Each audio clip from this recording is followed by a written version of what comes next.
अस्सलामुअलैकुम वरहमतुल्लाहि वबरकातुहू। How are you students? उम्मीद है आप सब खैरियत से होंगे और आप लोगों ने लास्ट लेक्चर यूनिट नंबर 5 का देख लिया होगा और समझ लिया होगा। किसके बारे में था? Air, good and percentage of air, यानी कंपोजिशन क्या थी एयर की, और गैसेस की प्रॉपर्टीज़ एंड यूजेस के बारे में। So tell me, what is the percentage of nitrogen gas in air? 78%, good. And what is the percentage of oxygen in air? 21, good. And what is the percentage of carbon dioxide and other gases? 1%, excellent. Name the gas that is used to do photosynthesis. Carbon dioxide, good. And name the gas that is used for breathing and burning. Oxygen gas, good. Name the gases that are soluble in water. Good. Oxygen, nitrogen and carbon dioxide. Name the gas that is used to make fertilizers for plants and crops. Nitrogen gas, excellent. आज हम पढ़ेंगे अपना next topic जो कि क्या है? Atmosphere. Atmosphere किसे कहते हैं? Layer of air around the earth, यानी एयर की एक लेयर मौजूद है अर्थ के इर्द गिर्द। फॉर एग्जाम्पल, ये जो आपको फर्स्ट सर्कल नज़र आ रहा है, ये है हमारी अर्थ, ज़मीन जहाँ हम रहते हैं। अब इसके इर्द गिर्द एक बिल्कुल ब्लैंकेट की तरह लेयर मौजूद है एयर की। उस लेयर ऑफ एयर को जो हमारे अर्थ के इर्द गिर्द मौजूद है उसे हम क्या कहते हैं? Atmosphere. So atmosphere is the layer of air around the earth. और ये कितनी कहाँ तक फैली हुई है, कि क्या एक्सटेंशन है इसकी? तो it extend hundreds of kilometre from the earth, यानी हमारी अर्थ तो ये मौजूद है लेकिन ये जितना भी फासला है हंड्रेड्स ऑफ किलोमीटर का, यहाँ तक हमारी एटमॉस्फेयर फैली हुई है। एक अंदाजे के मुताबिक 1600 किलोमीटर के बाद, यानी अर्थ के बाद 1600 किलोमीटर तक हमारे पास एटमॉस्फेयर मौजूद है।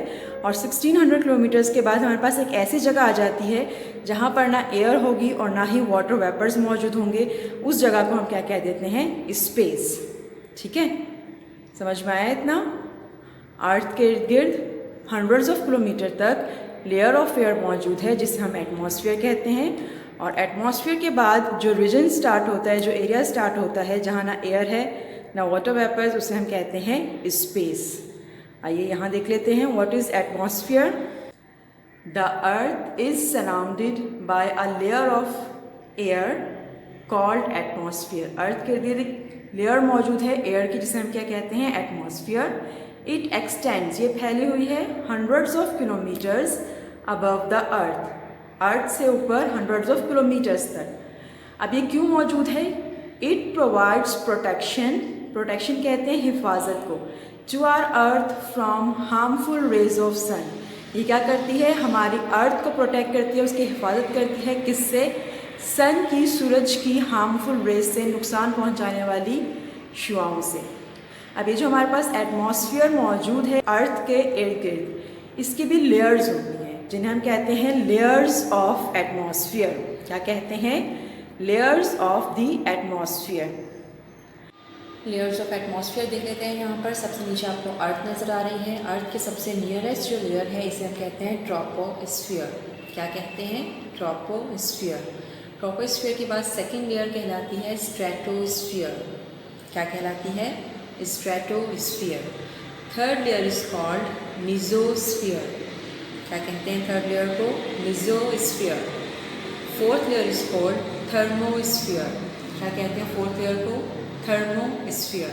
And the last one is exosphere.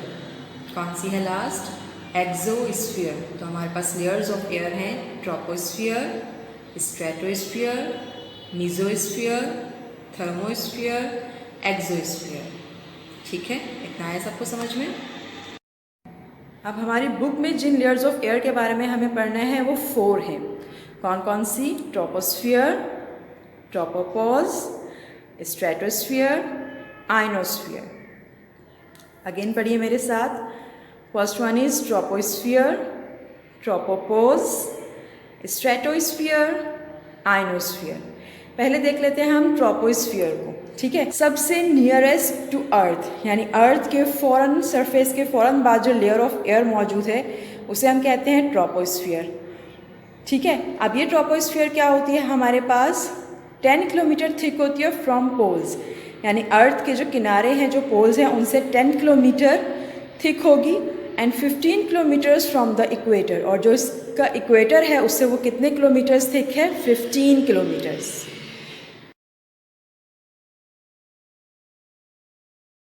Next point is 1/5 of oxygen and 4/5 of nitrogen is present. अब ट्रोपोस्फियर जो होती है हमारी, ये सबसे थिक पार्ट होता है एयर का। ठीक है। इसमें हमारे पास 1/5, अगर हम 5 पार्ट करें तो 1 पार्ट हमारे पास ऑक्सीजन मौजूद होगी और बाकी के 4 पार्ट क्या मौजूद होगी, नाइट्रोजन, यानी 78% नाइट्रोजन एंड 21% ऑक्सीजन। उसको हम पार्ट्स में भी शो कर सकते हैं। 1/5 पार्ट ऑक्सीजन है एंड 4/5 पार्ट नाइट्रोजन है। ये वो लेयर है जहाँ पर हम रहते हैं, we live in this layer. ठीक है। तमाम लिविंग थिंग्स इस लेयर पर रहते हैं। कौन सी लेयर पर, ट्रोपोस्फियर पर। Done. Next is weather occur here. Weathers जितने भी हमारे मौसम है, गर्मी, सर्दी, खिज़ां, बहार, बरसात, ये सब मौसम हमें इस लेयर पर ही देखने को मिलते हैं। ठीक है। Temperature decreases as altitude increases. Altitude कहते हैं हाइट को। सरफेस ऑफ अर्थ से जितना भी हम ऊपर चले जाएंगे वो क्या होगा, एल्टीट्यूड। तो जैसे जैसे हम अपनी अर्थ की सरफेस से ऊपर जाते जाएंगे, हाइट हमारी इंक्रीज होती जाएगी, वैसे वैसे टेम्परेचर डिक्रीज होगा। यानी एक दूसरे के क्या हैं, इन्वर्सली प्रोपोर्शनल। एक चीज़ बढ़ रही है तो दूसरी चीज़ कम हो रही है। ठीक है। तो ट्रोपोस्फियर क्या है हमारे पास, नियरेस्ट टू अर्थ, वो लेयर जो अर्थ के सबसे करीब है, और क्या है, 10 किलोमीटर्स थिक है पोल्स पर से और 15 किलोमीटर्स थिक है इक्वेटर पे से। इसमें सबसे ज़्यादा अमाउंट में हमारे पास एयर मौजूद होती है और एयर के परसेंटेज आपको पता ही है। 1/5 पार्ट जो है वो ऑक्सीजन बनाती है एंड 4/5 पार्ट जो है वो नाइट्रोजन का होता है। We live in this air, तमाम लिविंग थिंग्स इसी लेयर पर रहते हैं क्योंकि ऑक्सीजन यहाँ मौजूद होती है। वेदर्स अकर हेयर, जितने भी मौसम है वो हमें इसी लेयर पर हम देख सकते हैं। Temperature decreases as altitude increases. जैसे जैसे एल्टीट्यूड इंक्रीज होगा, हाइट बढ़ेगी, वैसे वैसे यहाँ पर टेम्परेचर डिक्रीज होगा। ठीक है। नेक्स्ट देख लेते हैं, जो दूसरी लेयर आपके पास मौजूद है वो कौन सी है, ट्रोपोपॉज। अब ये एक्चुअली जो लेयर है ये क्या है, बाउंड्री दे रही है किसको, ट्रोपोस्फियर फर्स्ट लेयर को एंड सेकेंड लेयर है स्ट्रेटोस्फियर। इन दोनों के दरमियान में जो बाउंड्री है उस बाउंड्री को एक्चुअली हम कहते हैं ट्रोपोपॉज। ठीक है। तो tropopause is the boundary between troposphere and stratosphere. अब क्या है, it does not have enough oxygen for living things to survive. इसके पास इतनी ऑक्सीजन नहीं होती कि यहाँ पर लिविंग थिंग्स जो हैं वो अलाइव रह सकें, अपनी ज़िंदगी को जारी रख सकें। ठीक है। Now the third layer is stratosphere. Stratosphere क्या होती है, अबव द ट्रोपोस्फियर। ट्रोपोस्फियर हमारी सबसे फर्स्ट लेयर थी, नियरेस्ट टू अर्थ थी। उसके बाद हमारे पास बाउंड्री आ गई ट्रोपोपॉज, नाउ है स्ट्रेटोस्फियर। स्ट्रेटोस्फियर ट्रोपोस्फियर के ऊपर वाली लेयर का नाम है। It contains ozone layer. इसमें क्या होती है, ओजोन लेयर होती है। क्यों होती है, ताकि वो प्रोटेक्ट कर सकें हार्मफुल रेज ऑफ सन से। अर्थ को सूरज की नुकसान देने वाली शुआओं से बचाने के लिए यहाँ पर एक लेयर मौजूद है जिसे कहते हैं ओजोन लेयर, और ये कहाँ मौजूद है, स्ट्रेटोस्फियर में। ठीक है।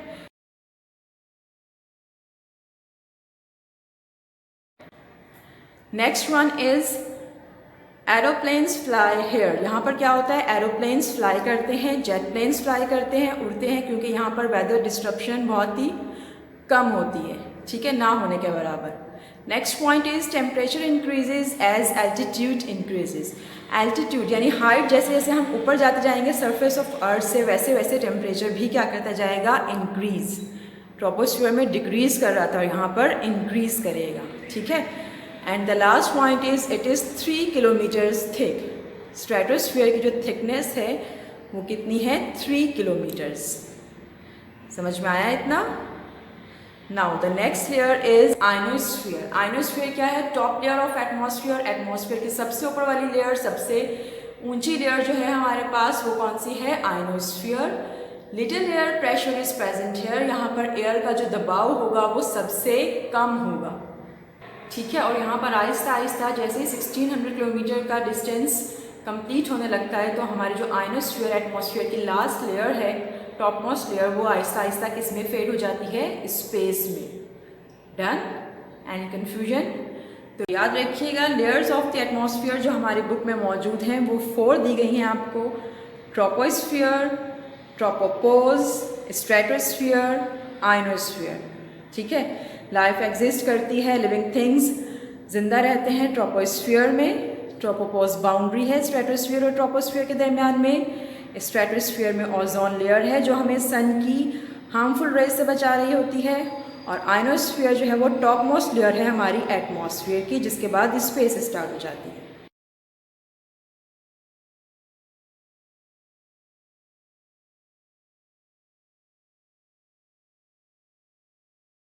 ठीक है, इतना आ गया सबको समझ में? चलते हैं नेक्स्ट टॉपिक की तरफ। जी, तो हमारा नेक्स्ट टॉपिक है atmosphere protects earth from becoming too hot, यानी एटमॉस्फेयर जो भी हमने लास्ट टॉपिक अपना पढ़ा उसकी लेयर्स, वो एक तो हमें सन की हार्मफुल रेज से बचा रही होती हैं, दूसरा उनका काम क्या है कि वो अर्थ को बहुत ज़्यादा हॉट होने से बचाती हैं, ठीक है। आपके पास यहाँ पर मौजूद है अर्थ के बाद आपके पास एक स्पेसिफिक एरिया तक लेयर ऑफ एयर मौजूद होती हैं जिन्हें हम कहते हैं एटमॉस्फेयर, ठीक है। एटमॉस्फेयर के बाद हमारे पास जो रीजन स्टार्ट होता है उसे कहते हैं स्पेस, और यहाँ पर आपको नज़र आ रहा है सन की रेज जब हमारे पास स्पेस से गुजर कर आ रही होती हैं तो उनके साथ 3 काम होते हैं। फर्स्ट क्या होता है कि कुछ रेज तो क्या होती हैं एटमॉस्फेयर से टकराती हैं और वापस स्पेस में चली जाती हैं, यानी some rays reflected back to the space, ठीक है, तो उनकी हीट हमें नहीं मिलती। सेकेंड क्या होता है कि हमारे पास एटमॉस्फेयर में क्लाउड्स मौजूद होते हैं, ट्रोपोस्फेयर की लेयर में एयर मौजूद है यहाँ पर सबसे ज़्यादा, तो यहाँ पर डस्ट पार्टिकल्स भी होंगे। अब कुछ लेयर्स जो सन से हमारे पास आ रही होती हैं वो क्या करती हैं, उनको क्लाउड्स और डस्ट पार्टिकल्स एब्जॉर्ब कर लेते हैं। Some rays absorb by clouds and dust particles, ठीक है। कुछ रेज ऐसी होती हैं जो हमारे पास सन से आ रही होती हैं और वो डायरेक्ट अर्थ पर फॉल करती हैं, यानी सम रेज पासिस थ्रू, और जब ये अर्थ पर आएंगी हमारे पास तो अर्थ को हमारे इतना हीट कर देंगी जितनी कि हमें गर्माइश की ज़रूरत होती है लिविंग थिंग्स को अर्थ पर रहने के लिए, ठीक है। तो some rays reflected back to space, some rays absorb by clouds and dust particles, some rays passes through. अब जो पास थ्रू कर रही हैं वो अर्थ को इतना हॉट कर रही हैं जितना लिविंग थिंग्स को अपनी लाइफ गुजारने के लिए गर्माइश चाहिए होती है, ठीक है। अब अर्थ और एटमॉस्फेयर की लेयर्स भी क्या करती हैं, जब ये ज़्यादा हीटअप हो जाती हैं तो ये हीट को एमिट बैक करती हैं, रिफ्लेक्ट बैक करती हैं स्पेस में। इससे क्या होता है, हमारी अर्थ और एटमॉस्फेयर ओवर हीटेड होने से बच जाती है और लाइफ यहाँ पर एग्जिस्ट करती है। अगर ऐसा ना हो तो हमारी अर्थ वक्त गुजरने के साथ हॉट से हॉटर होती चली जाए और यहाँ पर ज़िंदा रहना मुश्किल हो जाए। तो एटमॉस्फेयर एक तो हमें बचा रही है सन की अल्ट्रावायलेट रेज से, हार्मफुल रेज से, और दूसरा हमें हमारी अर्थ को ओवर हीटेड होने से, ठीक है। इतना है सबको समझ में? गुड। नेक्स्ट टॉपिक है हमारा विंड। एयर जो है वो कभी भी स्टिल नहीं रहती है, मूव करती रहती है, तो वो एयर जो मूव करती है उसे हम कहते हैं wind.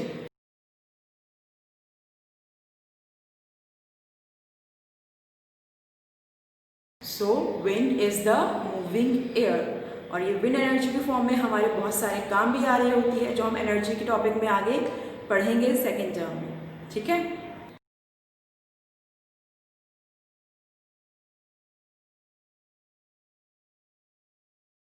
Now our next topic is thermal. Thermal क्या है? The rising current of air is called thermal. अब राइजिंग करंट ऑफ एयर का मतलब क्या है, आइए देख लेते हैं। इस डायग्राम में हमने देखा था कि अर्थ कहाँ से रिसीव कर रहा है, सन से रेज, ठीक है। जैसे ही जो रेज पास आउट हो जाती हैं और अर्थ के पास आ जाती हैं उससे अर्थ क्या होती है, हीटअप हो जाती है। जब अर्थ हीटअप होती है तो क्या करती है, जो उसके ऊपर एयर मौजूद होती है वो उसको भी हीटअप कर देती है, वार्म कर देती है। वार्म एयर हमारे पास वेट में क्या होती है, लाइट। जैसे ही एयर वार्म होगी वो एक्सपेंड होगी, फैलेगी और ऊपर की तरफ उठेगी क्योंकि वो हल्की हो जाएगी वज़न में। जबकि जो सराउंडिंग एयर मौजूद है वो क्या होगी, उसके मुकाबले में हैवी होगी, कूल होगी। तो जैसे ही वार्म एयर ऊपर उठेगी और कूल एयर उसकी जगह लेगी, तो ये जो वार्म एयर का ऊपर उठना है इसे हम कहते हैं राइजिंग करंट, और इस राइजिंग करंट ऑफ एयर को हम कहते हैं थर्मल। ठीक है।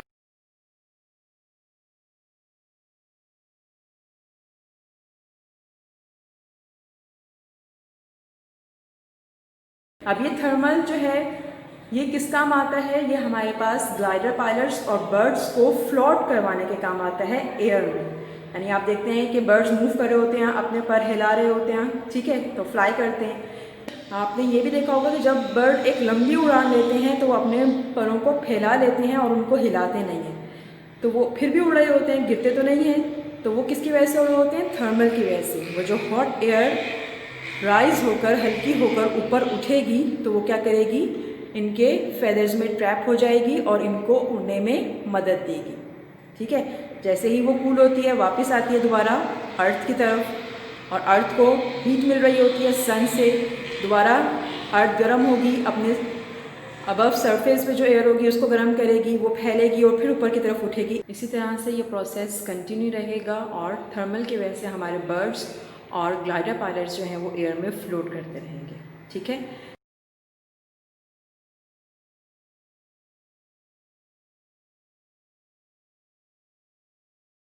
नेक्स्ट टॉपिक हमारा है sea breeze and land breeze.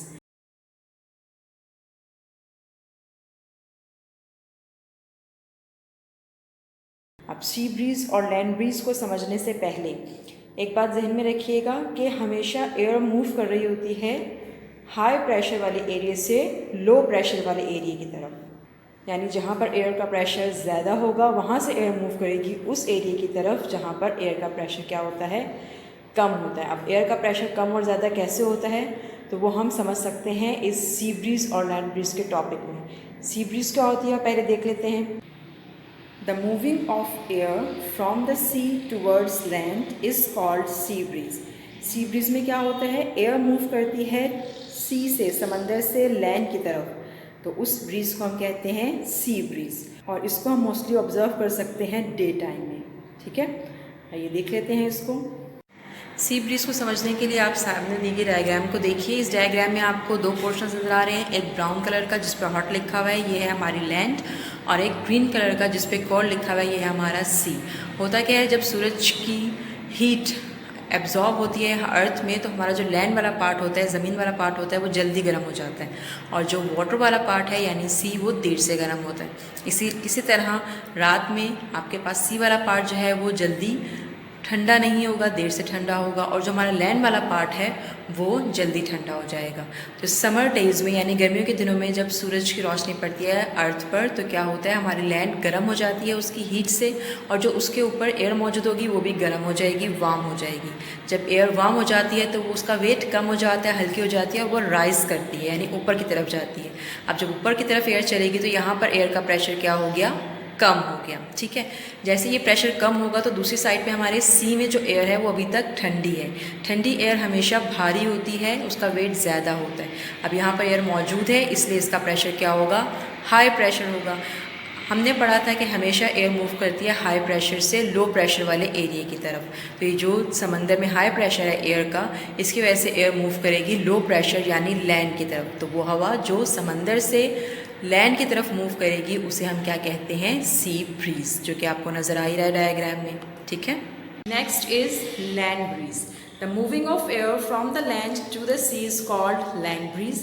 यानी एयर की मूवमेंट ज़मीन से, लैंड से सी समंदर की तरफ, तो इस एयर को हम क्या कह देंगे, लैंड ब्रीज। वो एयर जो लैंड से मूव कर रही है समंदर की तरफ वो कहलाती है land breeze. It mostly occurs at night, और ये ज़्यादातर हमें ऑब्जर्व करने को मिलती है नाइट टाइम पे। अब क्यों मिलती है, आइए इसका प्रोसेस देख लेते हैं। लैंड ब्रीज को समझने के लिए हम देख लेते हैं सामने जो हमारे पास डायग्राम दी गई है, इसमें भी दो पोर्शंस मौजूद हैं हमारे पास। अब क्या हो गया, रात का वक्त है तो जो हमारे पास ब्राउन वाला पार्ट था उस पर कोल्ड लिखा हुआ है, वो हमारी लैंड है, और जो ग्रीन वाला पार्ट है उस पर हॉट लिखा हुआ है और वो हमारा क्या है, समंदर। मैंने आपसे कहा था कि पानी जो है वो जल्दी गर्म या ठंडा नहीं होता, लेकिन हमारी ज़मीन जो है वो जल्दी गर्म और ठंडी होती है। ठीक है।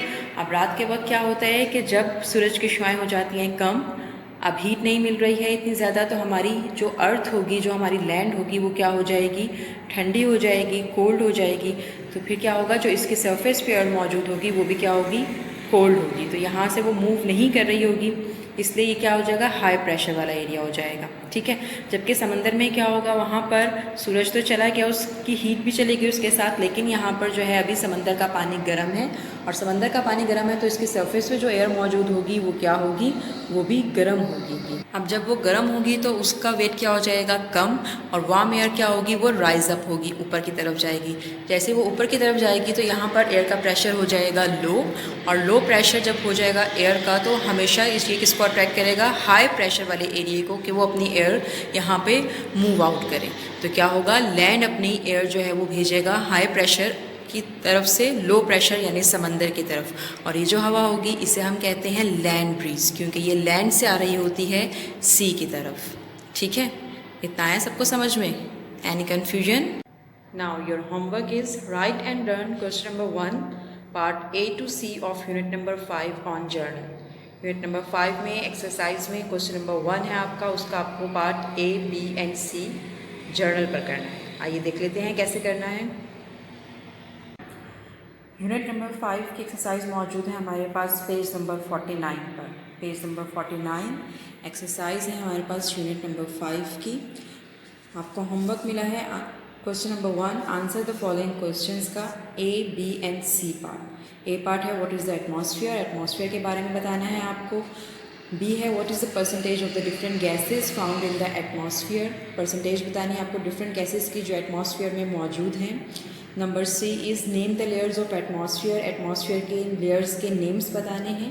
विच layer is the most important for living thing, और ये बताना है कि कौन सी लेयर जो है वो लिविंग थिंग्स के लिए सबसे ज़्यादा इम्पॉर्टेंट है। जी, सबसे पहले तो हम न्यू चैप्टर स्टार्ट कर रहे हैं जो कि किससे रिलेटेड है, केमिस्ट्री से रिलेटेड है। केमिस्ट्री आपको पता ही है, branch of science in which we study about matter, its properties and composition.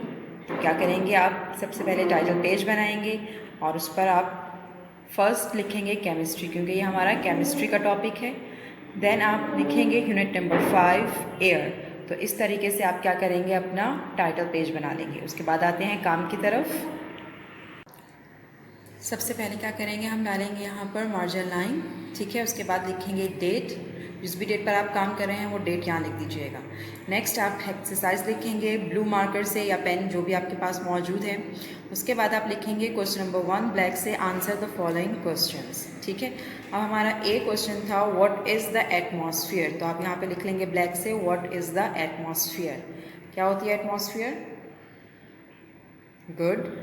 Atmosphere की हेडिंग डलेगी ब्लैक से, अंडरलाइन करेंगे इसको हम ब्लू से। The layer of air which surrounds the earth is called the atmosphere.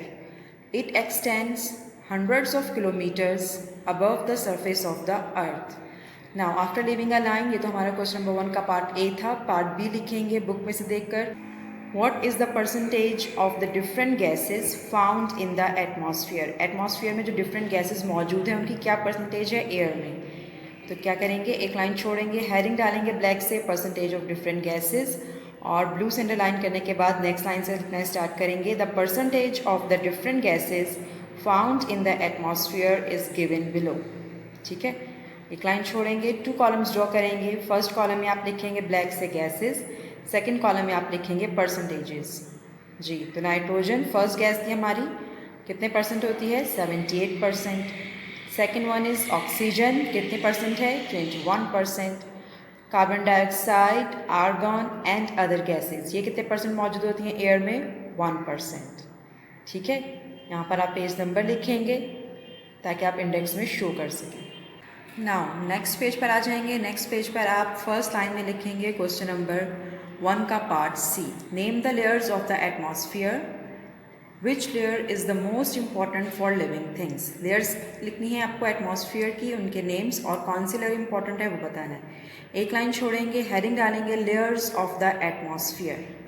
जी, बहुत सारी लेयर्स थी, लेकिन जो आपकी बुक में मेंशन है जिसके बारे में हमने पढ़ा है, हम यहाँ पर सिर्फ वही लिखेंगे। ब्लू से करेंगे इसको अंडरलाइन और नीचे से लिखना शुरू करेंगे ब्लू इंक पेन से। The name of the layers of the atmosphere are, first one is, कोई भी हम सीक्वेंस से स्टार्ट करते हैं, सीरीज़ में कुछ लिखते हैं तो एक लाइन क्या करते हैं, छोड़ते हैं। First one is troposphere, tropopause, stratosphere, ionosphere.